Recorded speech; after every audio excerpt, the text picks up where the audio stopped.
Hello, I'm Jonathan from Boom Instructor Training. The ADI Part 3 test pass rate is only 35%. And in this video, I will be explaining the reasons why the pass rate is so low. And I'm just going to be really honest with you and just tell you the truth as it is. Now, the information that I'll be explaining on this video is based on over 25 years experience in this industry. I've been training PDIs for the Part 1, Part 2, Part 3 test since 2002, so for over 20 years. And me and my dad Malk, who a lot of you will have seen on the Part 3 videos that I have available on the website, together we grew a successful local multiple car driving school. So I've been there, I've done it, I've got the t-shirt, I know exactly what I'm talking about. And I've never heard anybody do a video, or I've never read anything online that is quite as clear and to the point as I'm about to be with you on this video. But I think it's important for you to know the truth, why the pass rate is so low, and then at least you have the knowledge and the information, and then you can do with it as you please.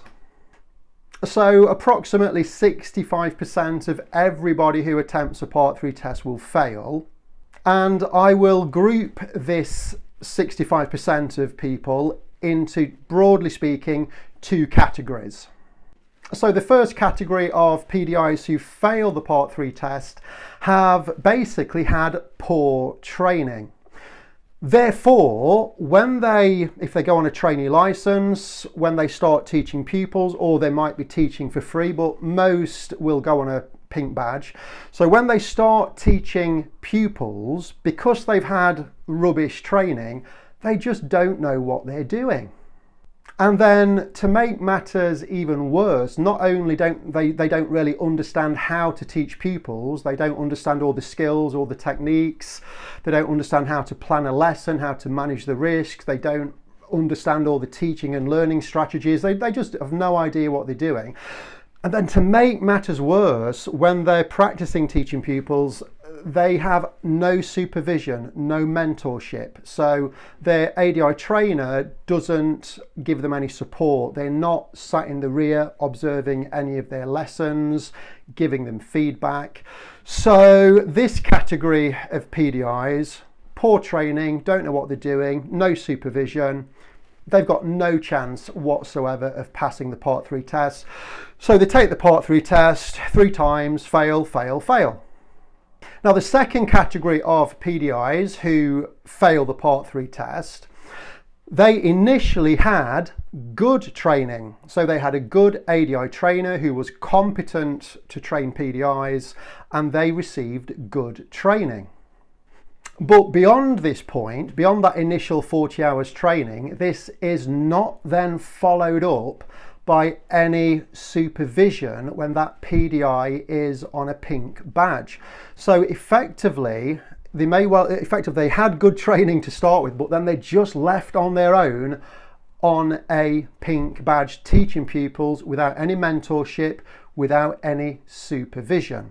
And then what happens is this category of PDI, when they start practicing teaching pupils, because they're on their own and they're not being supported or supervised on the pink badge, they go off at a tangent and then they just start teaching in their own way.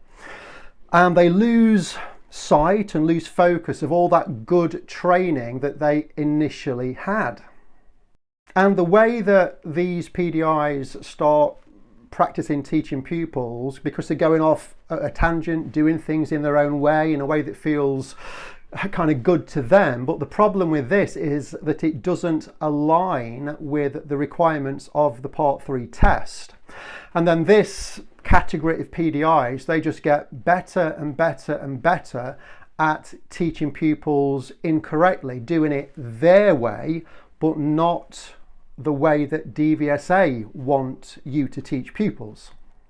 So then this category of PDIs just pick up loads of bad teaching habits, doing it the wrong way, and they get better and better and better at doing things wrong.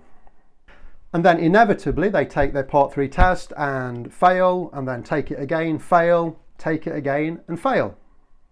So running alongside this, also within the 65% category of PDIs who fail the Part 3 test, a number of these PDIs will decide that they want to become a driving instructor for the wrong reasons. Now, I've spoken to countless PDIs over the years, and I always say, why do you want to become a driving instructor? And a lot of the time it's either just for the money because they need a job, or because, and this is the most common thing that I hear, because I like driving. But this isn't a driving job. This is a teaching job. And the fact that you like driving is not a reason to want to become a driving instructor. You're not becoming a driver. You already are a driver. You're becoming a teacher. So for example, I like eating food, but that doesn't mean that I should become a chef. Do I have the required aptitude? Do I have the required skills to become a chef? Just because I like food, I don't think I do. I'm a terrible cook. So the point that I'm getting to really is not everybody that wants to become a driving instructor has got the right aptitude to become a driving instructor. Not everybody's brain is wired up in the way it needs to be in order to be a teacher. We could say that you can't fit a square peg into a round hole. So to be an ADI and to pass the Part 3 test, you need to have a calm, friendly and patient attitude. But running alongside this, you need a logical, analytical mind. You need to have very good natural problem solving skills, and you also need to be a very good communicator. So that's down to the individual to be honest about themselves, reflect on themselves and think, well, do I have these skills naturally? Is this the type of person that I am? If so, great, you have a reasonable chance of becoming a driving instructor. But if not, then the job of a teacher really isn't for you. And so many people attempt to become driving instructors and it's just not for them. They're just not cut out for it. And this is just the brutal truth. This is the cold, hard truth. And this is one of the reasons why some PDIs simply never pass the Part 3 test. It's just not for them. Now, for these reasons that I've discussed so far, these are the reasons why I have said on previous videos, and I will keep saying it, please do not pay up front for an expensive ADI training course. Because what if you get a really bad trainer? You pay out £1,000, £2,000 or more than this for an expensive ADI training course, and then without your, you didn't realize this, but you've ended up with a poor trainer and you don't really learn much. You've completely wasted your money. Or what if you have some decent training to start with, but then that just isn't followed up with anything, and then you go off at a tangent, start doing things your own way, and again it's all kind of a waste of time and money if this happens. So don't pay up front for an ADI training course. Save your money and follow my 19-step plan, because I am here to help you. I'm here to guide you. I'm here to advise you. I'm here to educate you. I'm here to train you using my online courses. I'm here to mentor you, and I'm giving you advice in your best interest. I have no agenda. I don't want to lease you a car. I don't want you to sign a contract and pay me a franchise fee. I'm just trying to give you the best advice to guide you through the process of becoming a driving instructor, so you can avoid all of the pitfalls, avoid wasting a load of time, and avoid wasting a load of money. Now let's talk about the 35% of PDIs who do pass their Part 3 test. Why do they pass? What's so different about them compared to the 65% who fail? Well, of course, the 35% of PDIs who pass will have had good training to start with. Okay, so they had a good ADI trainer who knew what they was doing, and they provided them with very clear, good training. So therefore the PDI understood all of the competences. They understood all of the skills that they need to teach pupils. They understood how to properly plan a lesson, how to manage the risk of that lesson. They understood all of those teaching and learning strategies that are necessary to move a pupil's learning forward. They just understood it because they had good training. And part of that good training could very well be my part 3 video tutorials, because you will learn all of this from my part 3 video tutorials. There's a link in the description and top comment. Now, also following on from this good training, the 35% of PDIs who pass will very likely have had supervision whilst they were teaching pupils. So if they was using a pink badge, their ADI trainer would have been there to supervise them. And the best type of supervision is having their lessons observed. So their ADI trainer would have sat in the rear, maybe once a week, maybe once a fortnight, but they would have sat in the rear to observe one of their lessons, and then they would have allocated half an hour after the lesson finishes to have a discussion with the PDI, give that PDI feedback, talk about what went well, what didn't go well, and what the PDI can do to align their lessons with the requirements of the Part 3 test. Now that's a very important ingredient, and I would recommend to everybody to have an experienced ADI or a good ADI trainer observe your lessons whilst you're practicing teaching pupils. And whether you're on a pink badge or teaching for free, either way, it's a very good idea to find somebody who knows what they're talking about to sit in the back and observe some of your lessons. That's a crucial ingredient, because without that, you don't really know if you're doing it right or wrong until you take your Part 3 test.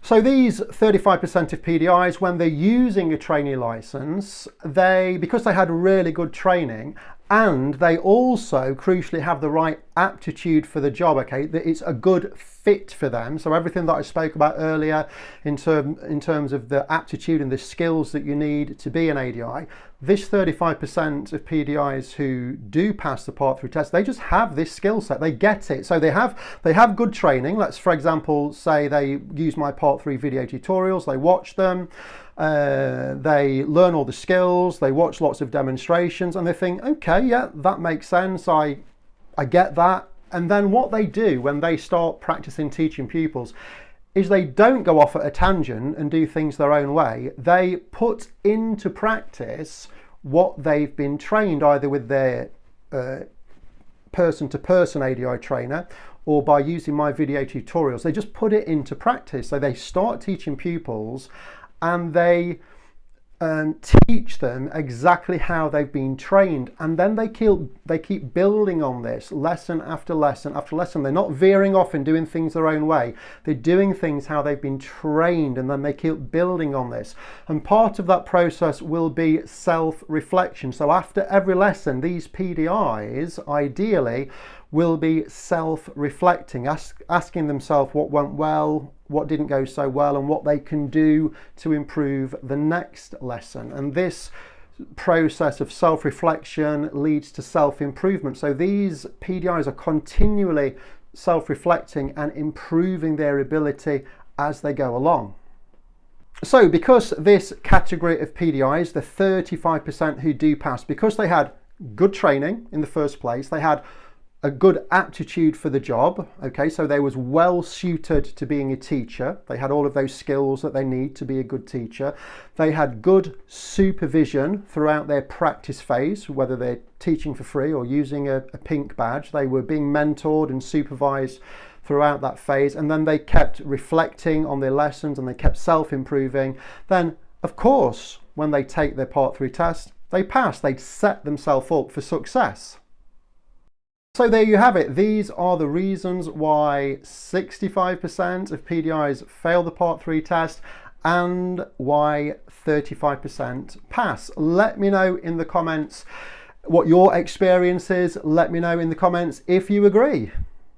Has this information been helpful to you? Well, I don't know. Hopefully it has, but I think it's important to know the truth.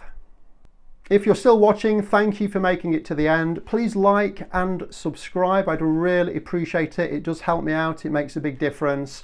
And do remember, when you're teaching pupils, keep it simple and enjoy it.